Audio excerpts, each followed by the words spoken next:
μαζί κάνουμε μια προσπάθεια, μια εθνική προσπάθεια να κρατήσουμε τη χώρα όρθια. Εγώ και όλοι οι φίλοι μου, οι συναγωνιστές μου του ΠΑΣΟΚ, θα στηρίξω στις εκλογές τον Βαγγέλη Βενιζέλο, γιατί πρέπει να ευχηθώ στον Βαγγέλη Βενιζέλο ο κάθε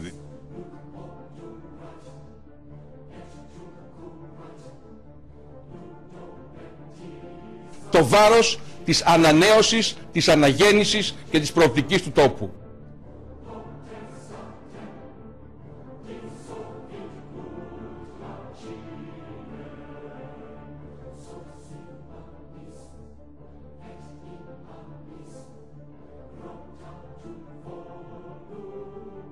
Αρχίζουμε.